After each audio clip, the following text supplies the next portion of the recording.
Sinara didn't know that the veil covering her face was the only thing standing between her and death. She didn't know that the man waiting at the altar could smell a lie before it left someone's lips. And she definitely didn't know that stepping into her sister's place would bind her to a fate far more dangerous and far more consuming than anything she'd ever imagined. The wedding gown didn't fit.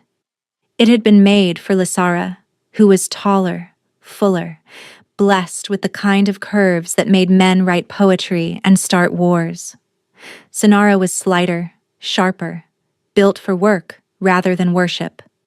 The seamstress had done what she could in the 3 hours since Lysara vanished, but the silk still gaped at the bodice and pooled too long at the feet. "Stop fidgeting."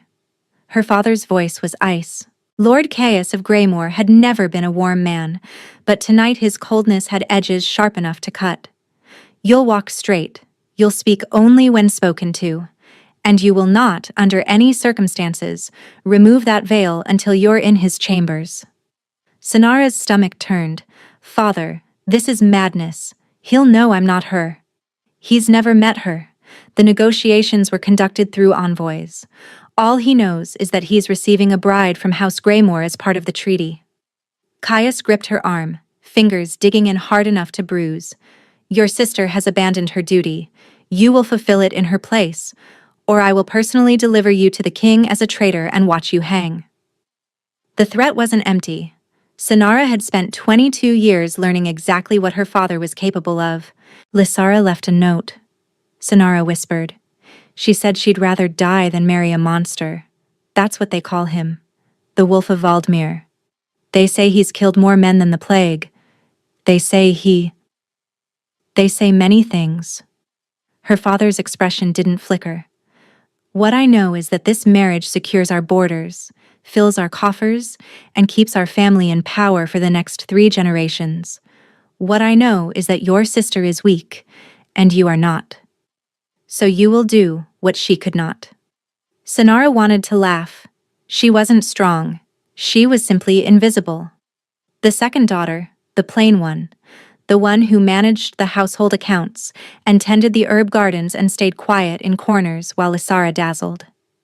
She had no suitors, no prospects, no future beyond serving as a spinster aunt to whatever children Lysara eventually produced.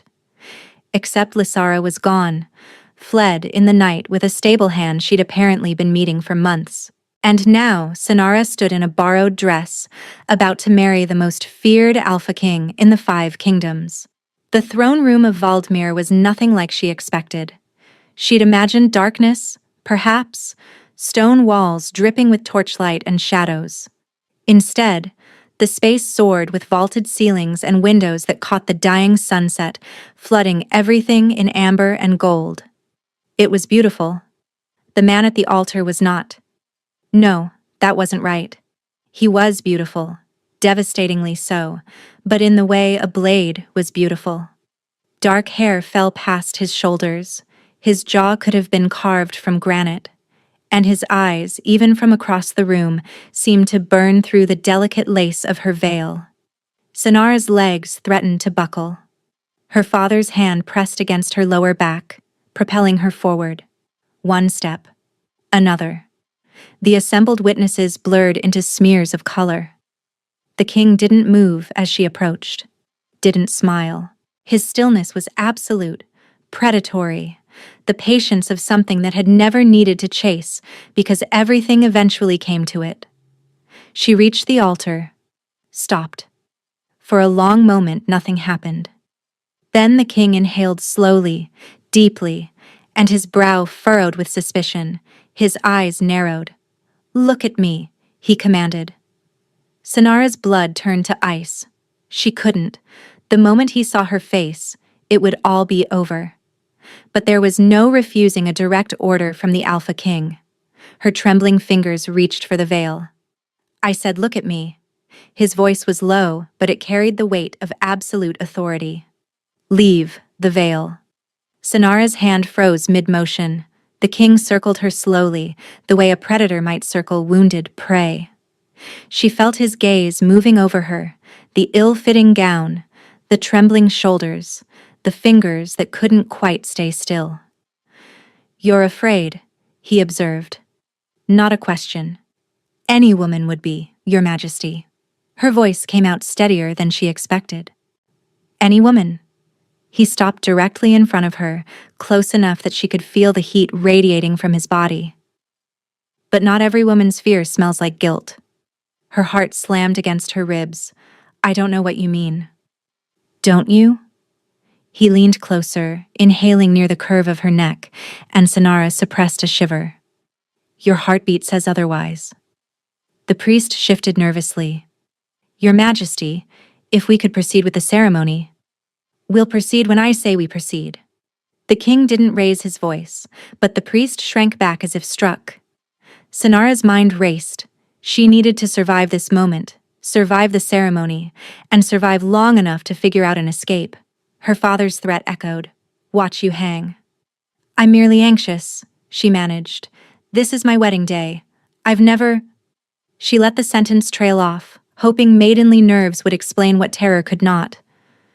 The king studied her. In the sunset light, his eyes were the color of molten amber, flecked with something darker. Dangerous. "Your father's letters described a bold woman," he said slowly. "One who rode stallions bareback and entertained suitors by the dozen. A beauty who'd rejected 3 marriage proposals because no man met her standards." That was Lysara. Every word of it. "Perhaps I'm different in person," Sonara said carefully. "Perhaps." He tilted his head. "Or perhaps Lord Caius has been less than truthful about what he's delivering to my doorstep." Before she could respond, his fingers caught her chin, lifting it with surprising gentleness. The touch sent an unexpected jolt through her, something electric that made her breath catch. "Last chance," he murmured, so quietly only she could hear. "Tell me the truth now, and I might be merciful. Lie to me, and I'll discover it eventually. I always do." Sonara's throat constricted. Every instinct screamed at her to confess, to throw herself on his mercy, to explain that she'd had no choice. But mercy was a concept for men who weren't called the Wolf of Valdemir. "I am your bride," she said, as promised. A muscle twitched in his jaw. Disappointment, perhaps, or resignation. "So be it." He released her chin and turned to the priest. "Proceed." The ceremony passed in a blur. Sonara spoke the vows she'd memorized on the carriage ride, her voice hollow. The king's responses were perfunctory, almost bored. When it came time to seal the marriage with a kiss, he merely brushed his lips against her veil, the barest whisper of contact. Then it was done. She was married to a stranger, a monster. A king who somehow knew she was lying even if he couldn't yet prove it. The feast afterward was torture. Sonara sat at the high table, painfully aware of every eye in the room, every whispered speculation.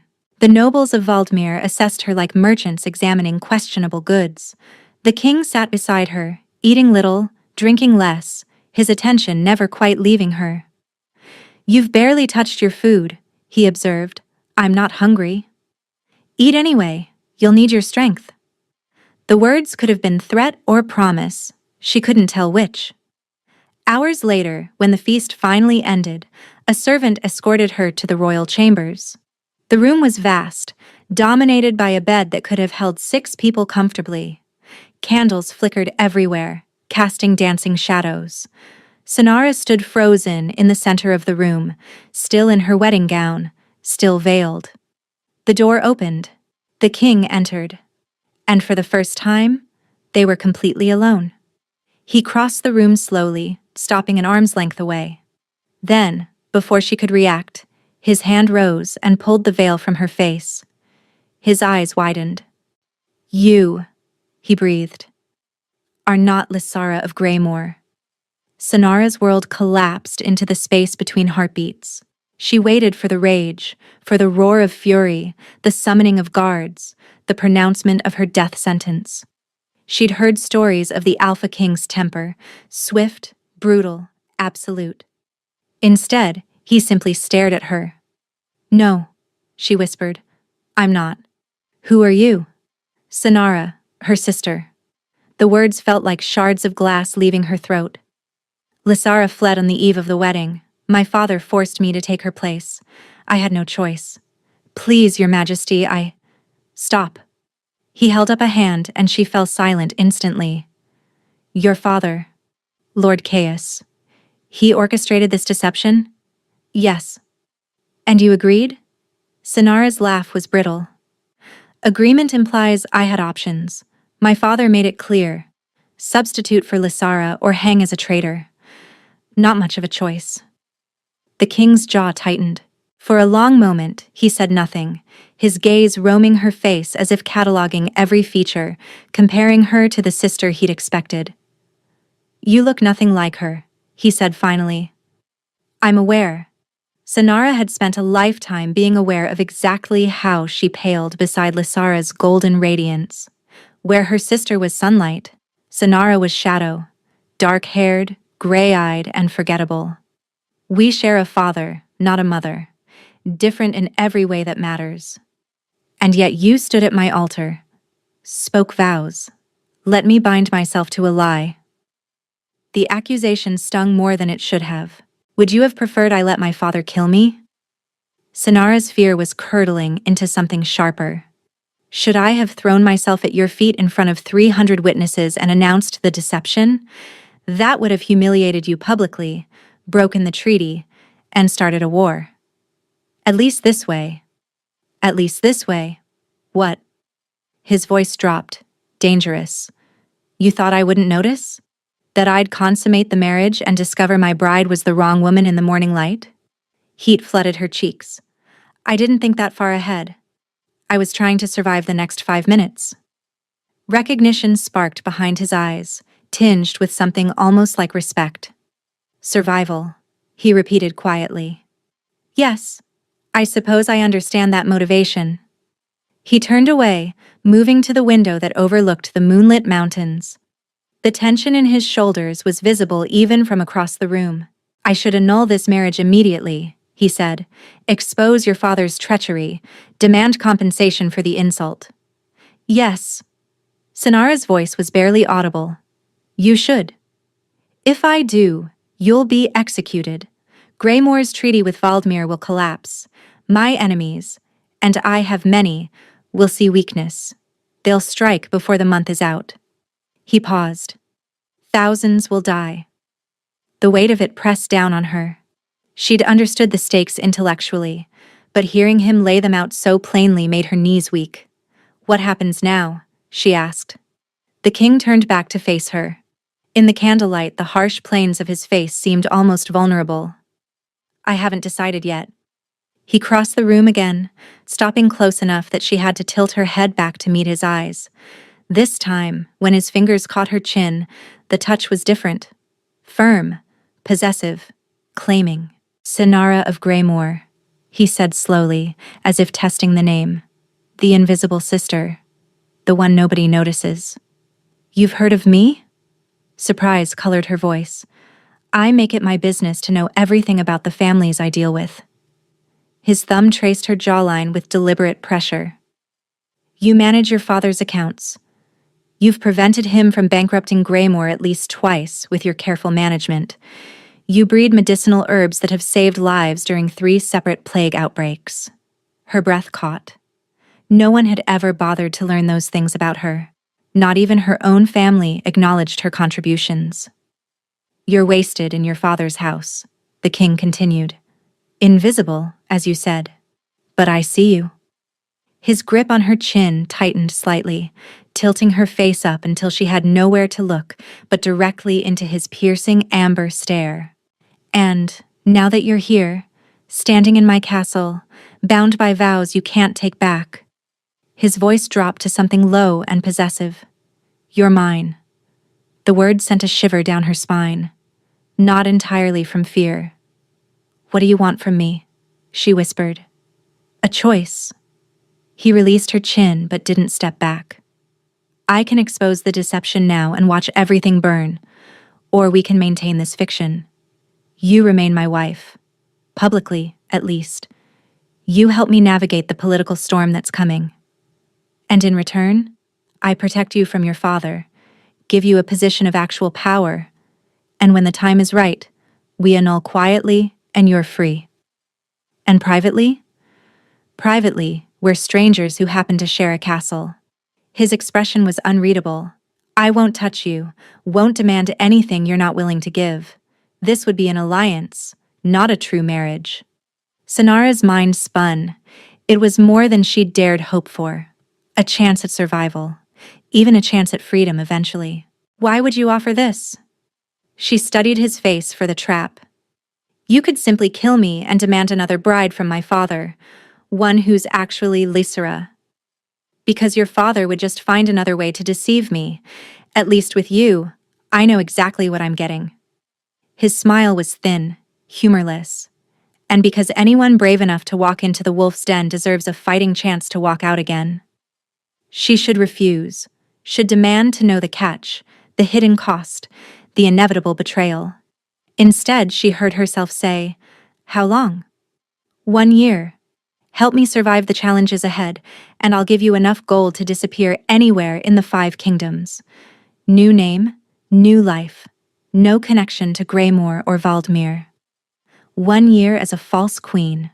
1 year beside the most dangerous man she'd ever met. 1 year to earn her freedom. And if I refuse? Then I call the guards and we both face the consequences." His eyes held hers. "But I don't think you'll refuse. You're a survivor, Sonara. Like. Recognizes like." He extended his hand. Not for a handshake, for something older. A clasp of forearms, the way warriors sealed oaths. Sonara looked at his hand, then at his face, and despite every instinct screaming that this was a mistake, she reached out and gripped his arm. The moment their skin touched, something sparked between them. Not painful, but startling, a recognition that seemed to resonate in her very bones. The king's eyes widened slightly. He felt it too. But before either of them could speak, a knock shattered the moment. "Your Majesty." A voice from beyond the door, urgent. "Forgive the interruption. There's been an attack on the eastern border. Lord Malachar demands an audience immediately." The king's expression hardened into something cold and lethal. "It begins," he murmured. Then, louder. "I'll be there shortly." He looked at Sonara one last time. "Rest tonight, wife. Tomorrow you'll learn exactly what kind of storm you've agreed to weather." He strode from the room, leaving her alone with the dying candles and the echo of that impossible spark still humming beneath her skin. Sonara didn't sleep. She paced the chambers until the candles burned low, her mind churning through every possible outcome. By dawn, exhaustion had hollowed her out, but answers remained elusive. A soft knock interrupted her spiraling thoughts. "My lady?" A woman's voice, gentle but firm. "His Majesty requests your presence in the War Council. I'm Velith, your lady's maid." Sonara opened the door to find a woman perhaps 10 years her senior, with kind eyes and silver threading through auburn hair. Unlike the servants at Greymoor who scurried and avoided eye contact, Velith met her gaze directly. "War Council?" Sonara repeated. "The border attack last night. Lord Malachar's forces killed 30 of our men." Velith's expression tightened. "The king wants his wife present." His wife? The word felt like borrowed clothing that didn't quite fit. Velith helped her into a gown of deep emerald. Apparently the former queen's wardrobe had been prepared for Lysara, but the seamstresses had worked through the night making alterations. This dress fit perfectly, hugging curves Sonara hadn't known she possessed. "You look like a queen," Velith said quietly. "Now you must act like one." The War Council chamber was already crowded when Sonara entered. 24 men stood around a massive table covered in maps, their voices a low rumble of argument. The moment she appeared, silence fell. Every eye turned to her. Sonara's spine stiffened. She'd spent her life being invisible. Being seen was a different kind of terror. Then Calyx was beside her, his hand finding the small of her back with surprising naturalness. The touch steadied her more than it should have. "My wife," he announced.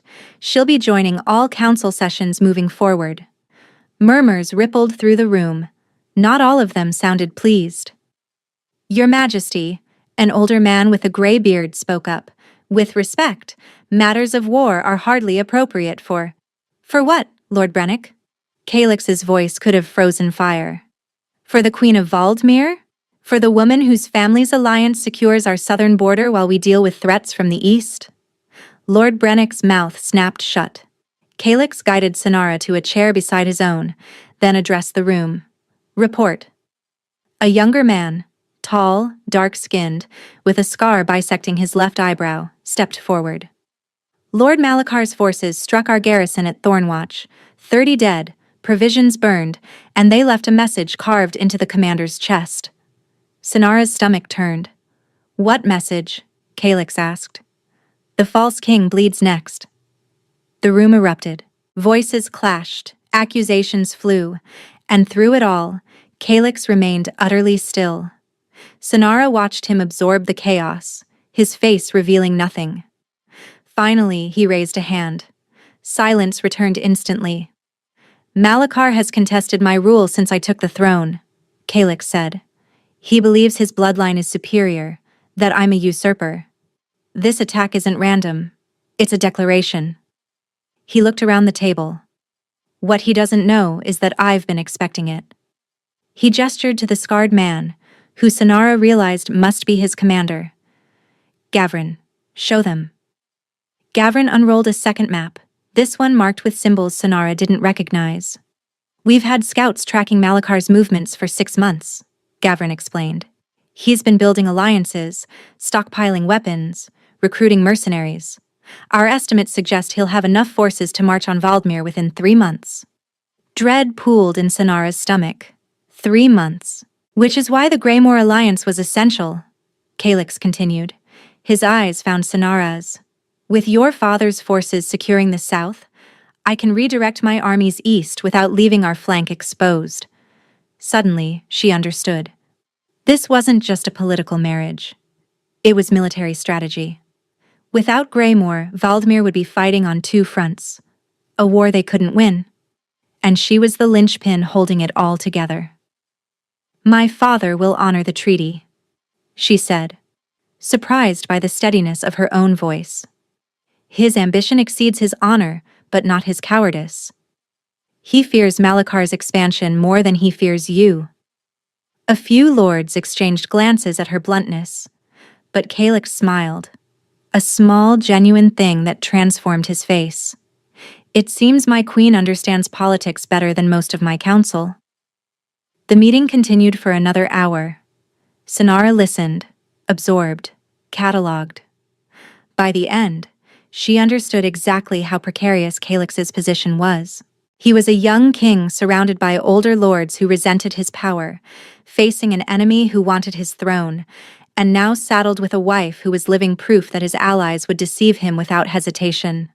When the council finally dispersed, Calix caught her arm. Walk with me. It wasn't a request.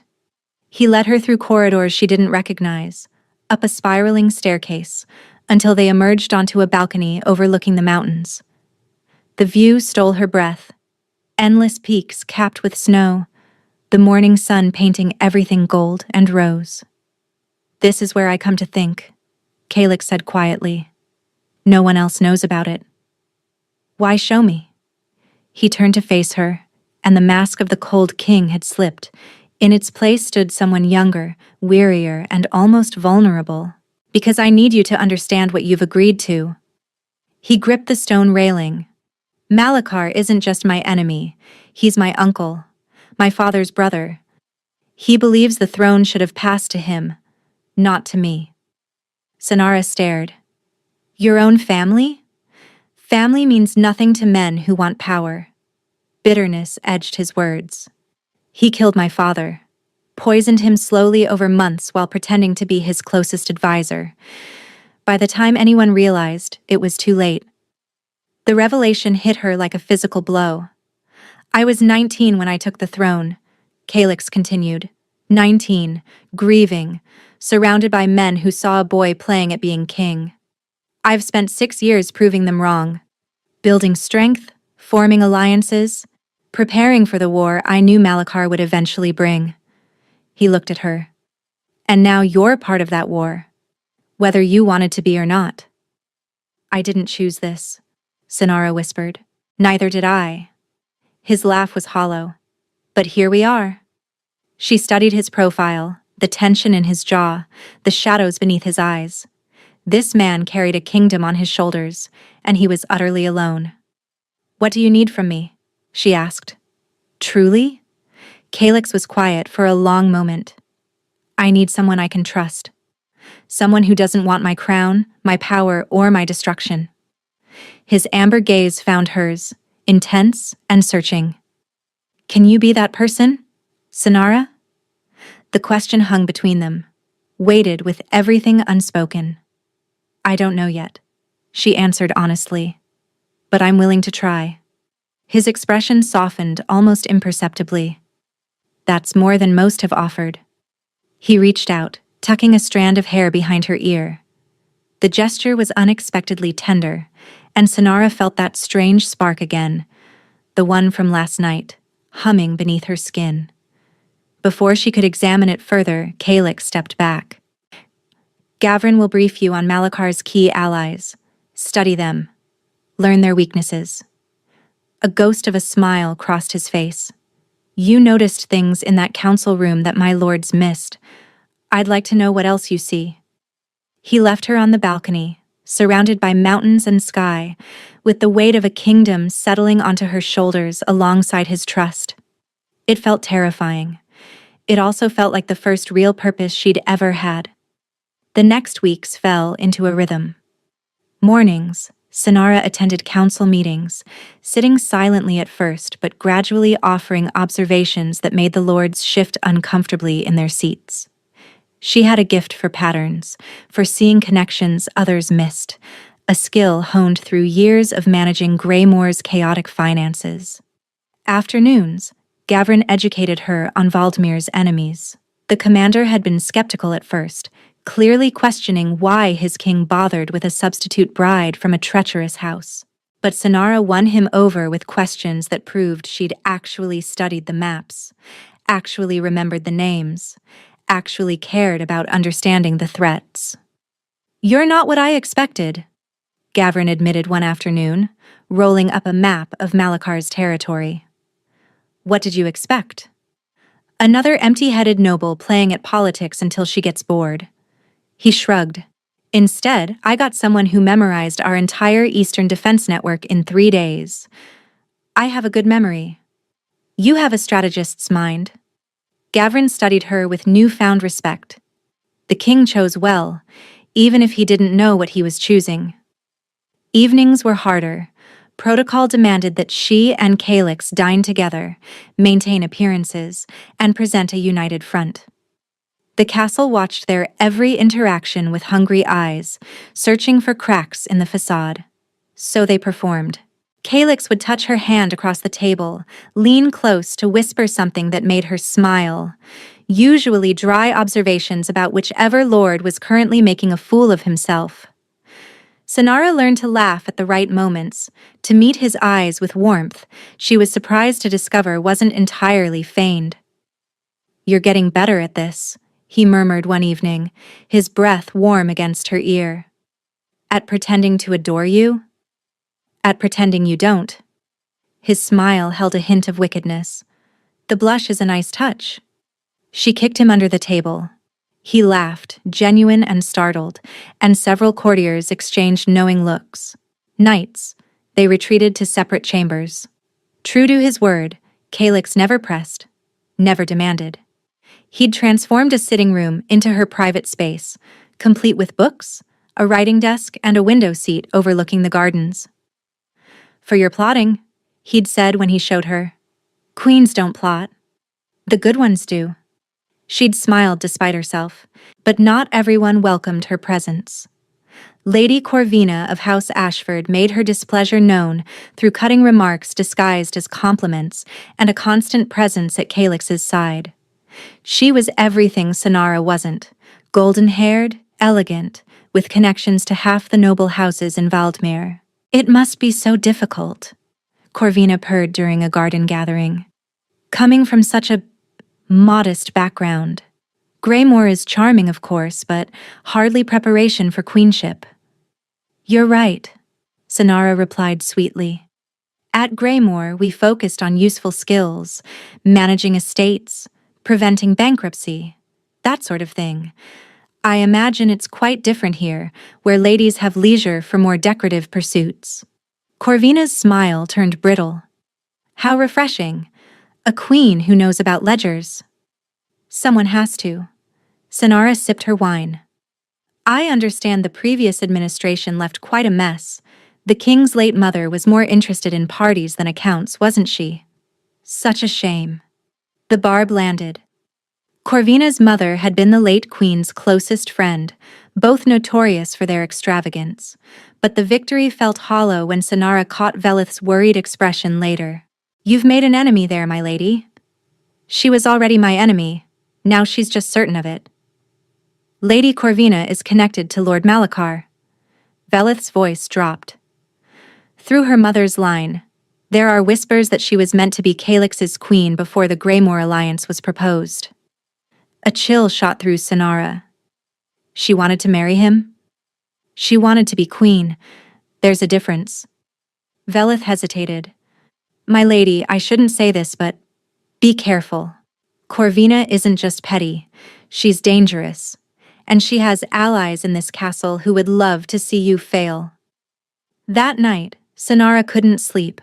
She found herself wandering the corridors, eventually ending up in the library, a vast chamber filled with more books than she'd seen in her entire life.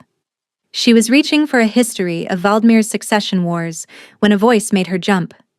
Can't sleep either. Calix sat in a shadowed alcove, a glass of wine in hand, looking nothing like a king. His shirt was untucked, his hair disheveled, and exhaustion lined his face. I was looking for something to read. She hesitated. I could leave. Stay. He gestured to the chair across from him. I could use the company.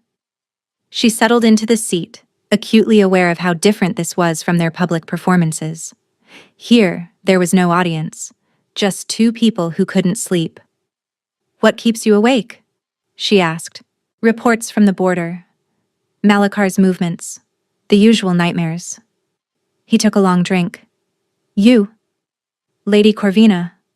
Sonara paused. Velith told me she has connections to Malachar. Calix's expression darkened. She does.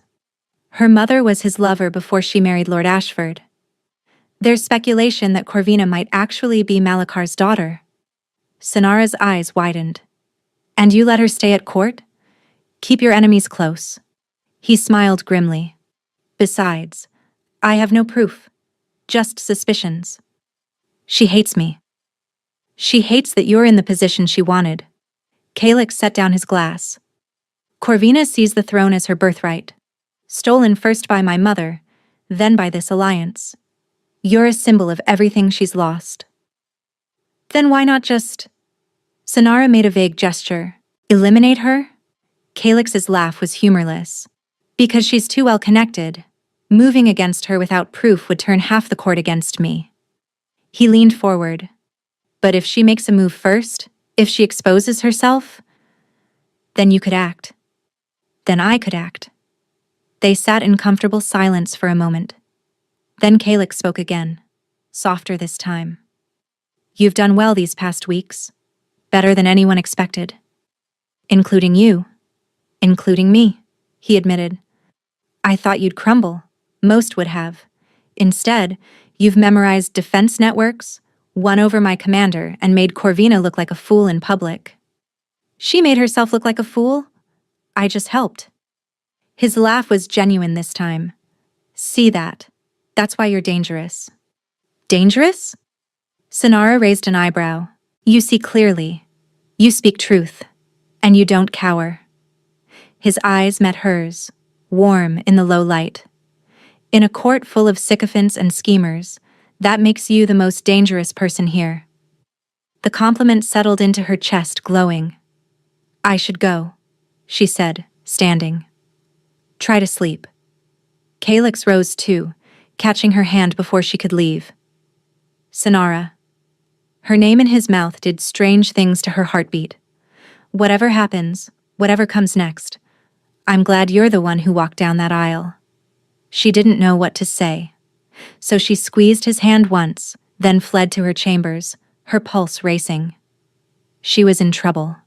Real trouble. Because somewhere between the strategy sessions and the whispered dinners and the late-night conversations, she'd started to feel something for her false husband. And that wasn't part of the plan at all. The letter arrived on a gray morning, 3 weeks after the wedding. Sinara was breaking her fast in her chambers when Velith entered, face pale, holding a sealed envelope like it might bite her. "This came through unofficial channels," Velith said carefully. "No one knows but me." The seal was unfamiliar, a serpent eating its own tail. Sinara broke it with trembling fingers. The words inside made her world tilt sideways. "Dearest sister, by now you've settled into your gilded cage. I hope the wolf treats you well. Better than he would have treated me, certainly. I want you to understand why I left. Not out of cowardice, as father surely claimed, but out of knowledge. Did they tell you why Malachar wants the throne? Did they explain what your precious king did to earn such hatred? Ask him about Thornfeld. Ask him what happened to the village, to the people, to the children. Ask him why the wolf earned his name. I couldn't marry a monster, Sinara. I loved you too much to warn you. Father was watching everything. But perhaps this letter can reach you now that I'm safely beyond his grasp. The man you've bound yourself to isn't a victim. He's a butcher. Forgive me someday." Your sister, Lysara Sinara, read the letter 3 times. Her hands wouldn't stop shaking. "My lady?" Velith's voice seemed distant. "What does it say?" "Where is Thornfeld?" Velith's face went ashen. "My lady, where is it?" A long pause. "It was a village, 50 miles east. It doesn't exist anymore." "What happened to it?"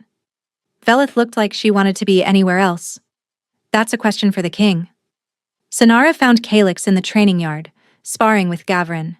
He moved like violence made beautiful, all coiled power and lethal precision. When he saw her face, he stopped mid-strike. "Leave us," he told Gavrin. The commander took one look at Sinara's expression and departed without a word. Calyx approached her slowly, sweat gleaming on his brow. "What's wrong?" She thrust the letter at him, watched his face as he read it, watched the color drain away, leaving something hollow behind. "Where did you get this? Does it matter?" Her voice cracked. "Is it true?" "Sinara. Thornfeld. What happened there?" Calyx closed his eyes. When he opened them, they were haunted. "It was 2 years into my reign. Malachar had been raiding border villages, killing indiscriminately, trying to destabilize my rule. My advisors said I needed to send a message, that if I appeared weak, more villages would burn." "What message?" she whispered. "Malachar had a base of operations, a village that sheltered his forces, supplied them, hid them from my scouts." Calyx's voice was hollow. "My generals recommended a surgical strike, eliminate the military threat, capture the collaborators. What I didn't know, what I didn't bother to verify, was that most of Malachar's forces had already moved on. When we attacked..." He stopped, swallowed hard. "There were mostly civilians left. Families. The soldiers who executed my orders didn't distinguish between combatants and innocents." His hands clenched. 47 people died, including children, and it was my command that made it possible. Sinara felt sick. "You killed children. My orders killed them. I didn't wield the sword, but I gave the word." He met her eyes and she saw genuine anguish there. "I've lived with it every day since, changed my protocols, executed the officers who exceeded their orders, tried to make reparations to the survivors, but nothing brings back the dead. And Malachar? He uses Thornfeld as his rallying cry, proof that I'm a tyrant, a murderer, unfit to rule." Calyx laughed bitterly. "He's not wrong. About that at least. Sonara's mind spun. The man before her, the one who'd shown her vulnerability, who'd trusted her with secrets, who'd made her feel seen for the first time in her life, was also responsible for the deaths of innocent children. Why didn't you tell me? When was I supposed to? On our wedding night? During council meetings? He ran a hand through his hair. I'm not proud of what happened, but I won't hide from it either. Every decision I've made since has been about becoming someone worthy of the crown, someone who doesn't make those mistakes again. And that's supposed to make it better? No. His voice was raw. Nothing makes it better, but I can try to make the future different. They stared at each other across the training yard. Sonara felt the ground shifting beneath everything she'd begun to believe. My sister warned me, she said finally, tried to save me from you. Maybe she was right to. Don't. The word came out sharper than intended. Don't make yourself the villain so I can hate you cleanly. It's more complicated than that. Is it? You were 19, surrounded by advisors who used your inexperience, manipulated into a decision that haunts you still. She pressed a hand to her temple. I'm not excusing it, but I'm also not going to pretend it's simple. Calyx stared at her like she was speaking a foreign language. Most people would run after learning this. I'm not most people. She took a shaky breath. I need time to think, to process. But I'm not running. Not yet. Why? Because you're the first person who ever made me feel like more than a shadow. Because I've seen the weight you carry and I know it's real. Because despite everything, I still feel that spark when you touch me. She didn't say any of that. Because I made a promise, she said instead. 1 year. I don't break my word. Calyx's expression cracked, revealing something painfully raw beneath. Sonara, don't. She held up a hand. Not yet. I need space. She turned and walked away before he could see the tears sliding down her cheeks. In her chambers, she burned Lysara's letter and watched the ashes crumble. Her sister had tried to save her. But Lysara didn't know everything. Didn't know about the spark, the connection, the way Calyx looked at her like she was the first real thing he'd seen in years. Sonara wasn't sure if that made things better or worse. All she knew was that she'd bound herself to a man with blood on his hands. And despite everything, she wasn't ready to let go. 3 days passed in silence. Sonara attended council meetings, studied maps with Gavrin, and performed her duties as queen. But she didn't seek Calyx out, and he didn't push. The distance between them felt like a physical wound, one she'd inflicted, one she wasn't sure how to heal. On the 4th night, sleep refused to come. She found herself walking the corridors again, feet carrying her toward the balcony without conscious decision. Their spot. She'd started thinking of it.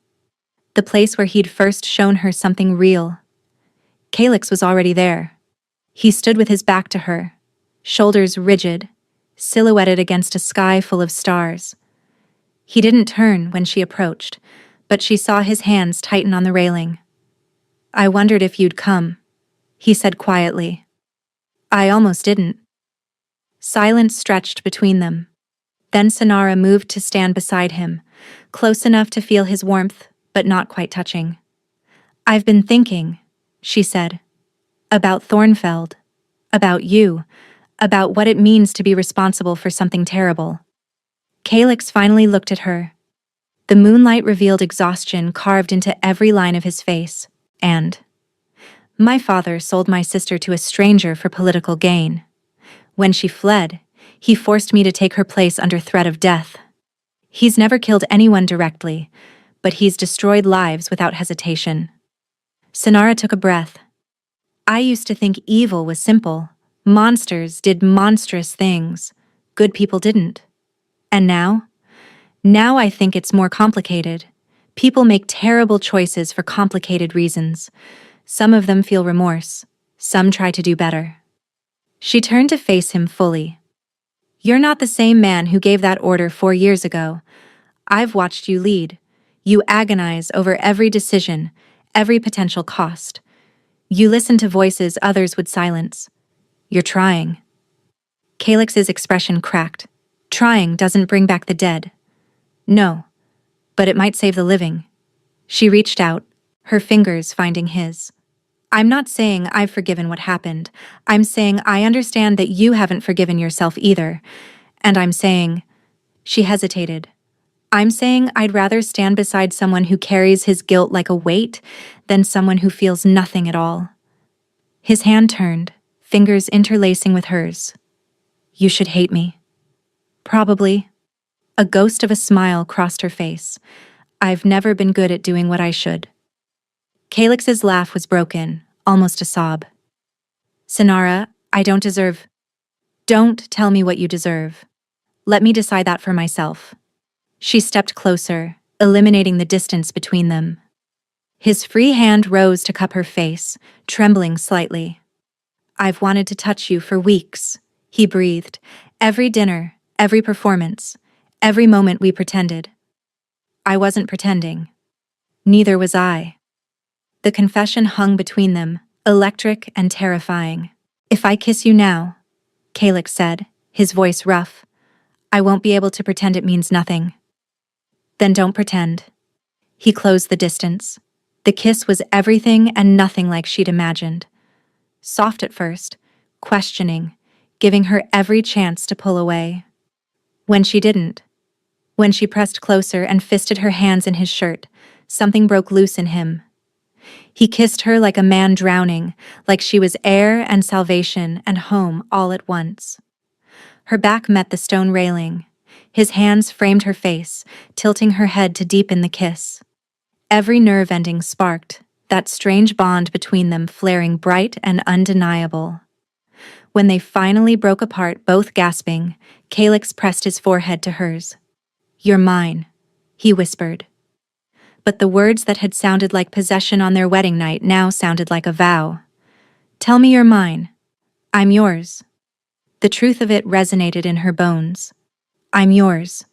He kissed her again, softer this time, reverent. Come to my chambers, he murmured against her lips. Not for anything you're not ready for. Just stay with me tonight. Let me hold you. Yes. They walked hand in hand through the sleeping castle. For the first time since the wedding, the distance between them had finally collapsed into something real. Sinara fell asleep in his arms, listening to his heartbeat, feeling safer than she had in years. She should have known it couldn't last. The screaming woke her. Sinara bolted upright, disoriented. Calix was already on his feet, pulling on clothes, a dagger appearing in his hand from somewhere. Stay here, he commanded. What's happening? But he was already gone. Sinara dressed quickly, ignoring his order. The corridors were chaos, servants running, guards shouting, the acrid smell of smoke burning her throat and stinging her eyes. Heat radiated from somewhere deeper in the castle, pulsing like a living thing. She found Velith in the hallway, face white with terror. My lady, you must hide. There's been a breach. Where's the king? The eastern wing. There's a fire and they're saying... Velith's voice broke. They're saying Malakar's forces are inside the walls. Impossible. The castle was a fortress. Unless someone had opened the gates from within. Her veins turned cold. Corvina. She ran toward the eastern wing, ignoring Velith's pleas. Smoke thickened as she drew closer, billowing in ashen clouds that made her eyes water and her lungs burn. Flames licked the tapestries, devouring centuries of history in hungry gulps. The roar of the fire was punctuated by screams and the clash of steel. Guards fighting shadowed figures in brutal close combat. The heat pressed against her skin like a physical force, and somewhere in the distance, glass shattered. She found Gavrin near the great hall, bleeding from a gash on his arm but still directing defenses. His voice cut through the chaos, steady despite the crimson soaking through his sleeve. Where is he? She demanded. The queen should be... Where is he? Gavrin's jaw tightened. Corvina sent a message claiming she had information about Malakar's plan. Requested a private audience in the old tower. His expression darkened. It was a trap. By the time we realized, the gates were already open. The old tower. Sonara knew it from her late-night wanderings, an abandoned section of the castle, far from help. She ran. The tower stairs seemed endless, spiraling upward into darkness, broken only by the occasional guttering torch. Smoke curled up from below like grasping fingers, and the distant screams echoed off stone walls. Her legs burned, her lungs screamed, but she didn't stop. Couldn't stop. Every instinct told her that she should turn back. Find safety. Let the soldiers handle this. But Calyx was up there, alone, walking into a trap she might have prevented if she'd paid closer attention to Corvina's schemes. She reached the top, breathless and trembling. The scene froze her heart. Calyx knelt on the stone floor, a sword pressed to his throat. Corvina stood behind him, her beautiful face twisted with triumph, firelight dancing in her golden hair. And beside her, a man with Calyx's eyes. Older, crueler, with silver threading through dark hair and a smile that held no warmth at all. Malakhar. Ah, Malakhar said pleasantly, watching Sonara's horrified entrance. The false bride. I'd hoped you might join us. Run! Calyx snarled. Sonara, run! But two guards were already grabbing her arms, dragging her forward. Their grips were iron, bruising, and impossible to break. Malakhar studied her with cold amusement. You know, I was furious when I learned Caius had substituted his daughters. All that planning, all those bribes, and the bride we'd spent months preparing Corvina to replace turns out to be someone else entirely. You knew about the substitution? Sonara's mind raced. Who do you think helped Lysara escape? Corvina's laugh was poison. We needed chaos, needed your father's treachery exposed so we could position me as the rightful queen after the annulment. She stroked Calyx's hair mockingly, and Sonara saw him flinch. But you complicated things, didn't you? Made him actually care about his false little wife. Don't touch her. The command in Calyx's voice was absolute, even on his knees with steel at his throat. Whatever you want, take it from me. Leave her out of this. Malakhar smiled. How touching. The Butcher of Thornfeld has a heart after all. What do you want? Sonara demanded. Isn't it obvious? The throne. My brother stole it from me when he married that common whore and produced an heir.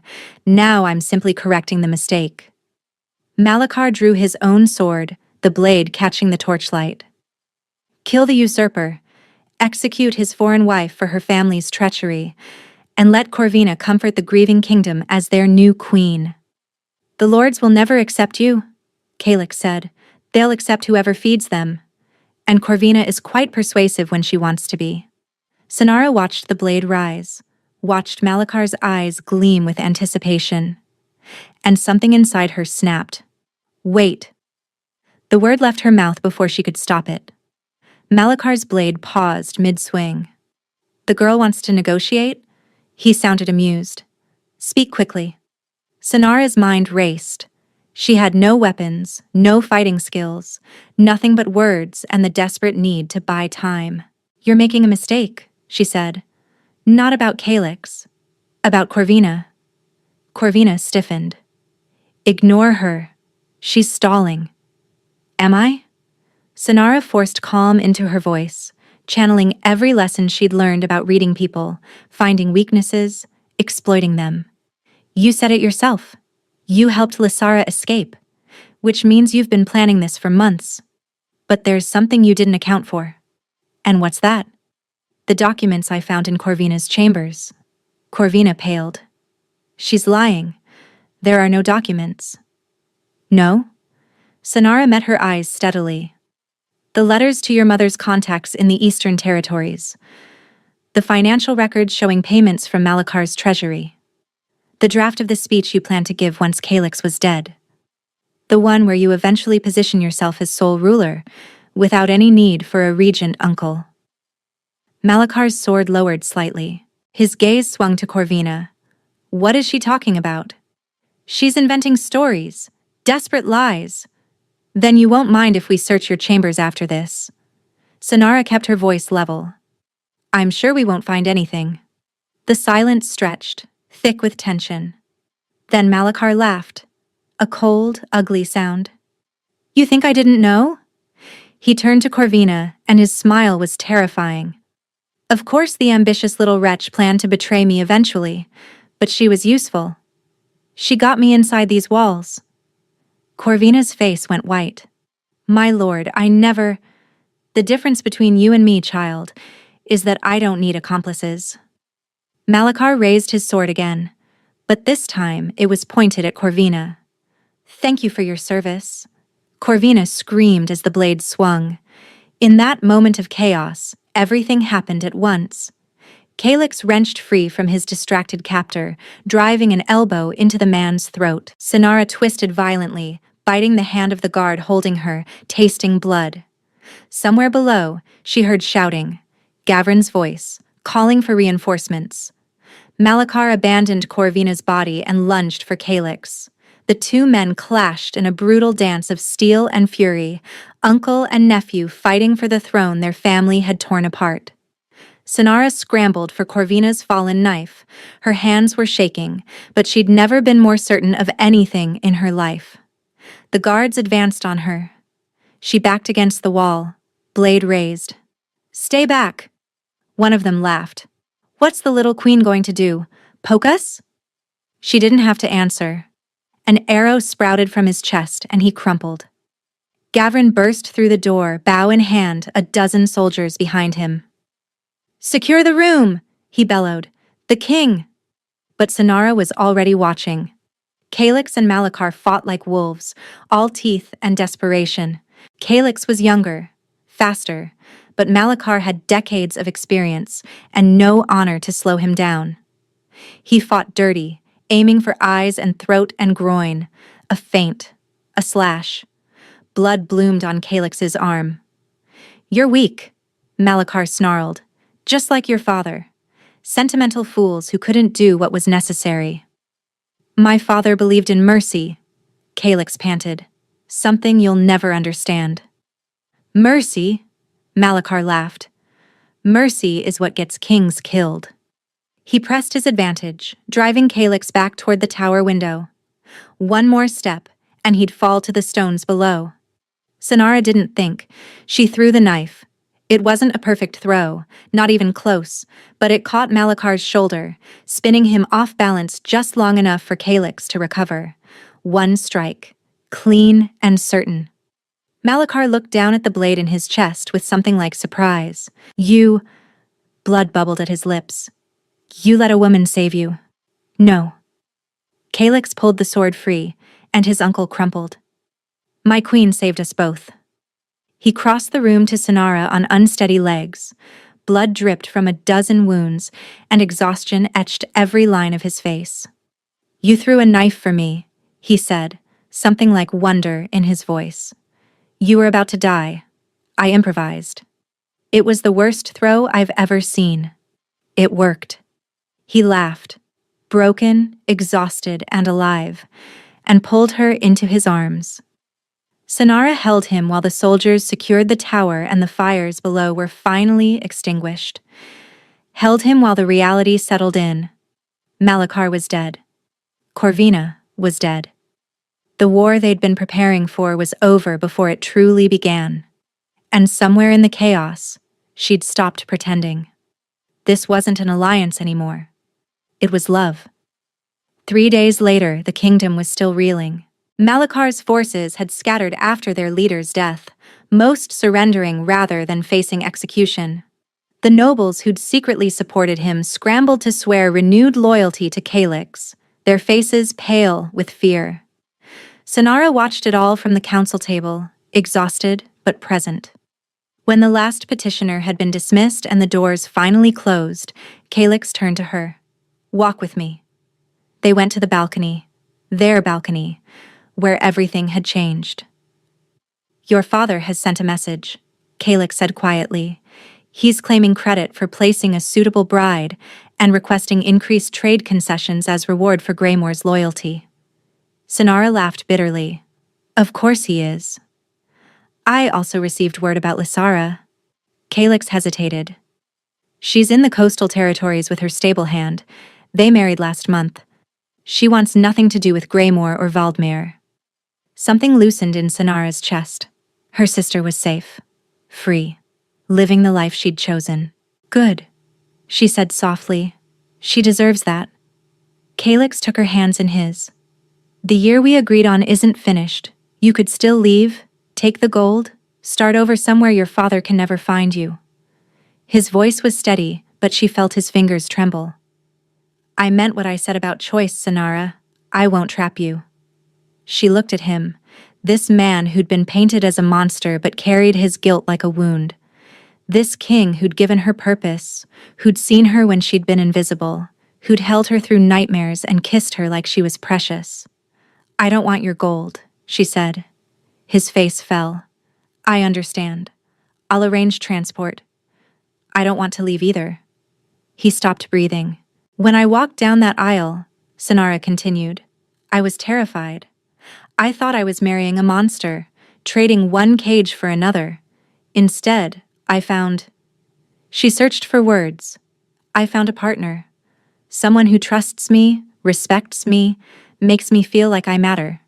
Someone I've fallen stupidly, inconveniently in love with. Sonara, I choose you. She squeezed his hands.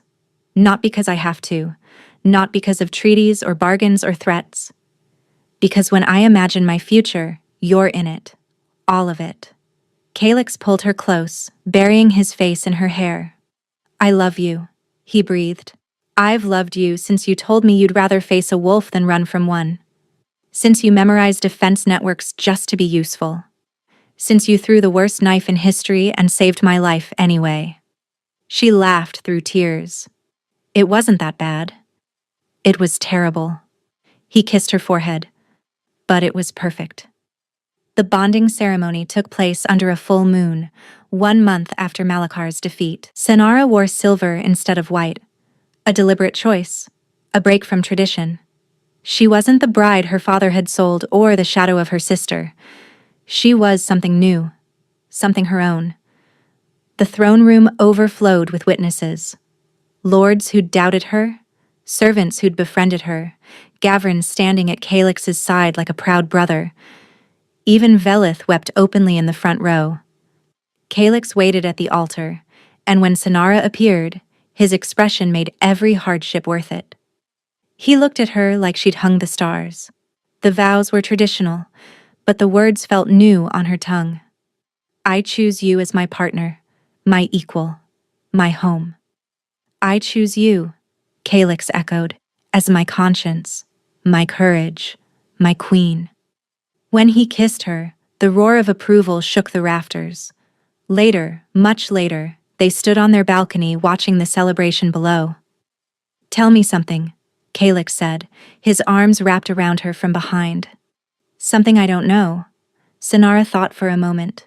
When I was 8, I wished on a falling star that someone would choose me someday. Not settle for me, not use me. Choose me. I stopped believing it could happen a long time ago. And now? She turned in his arms, her hands finding his chest, feeling his heartbeat beneath her palms. Now I think some wishes just take longer than others. He kissed her deeply, thoroughly, with the promise of forever behind it.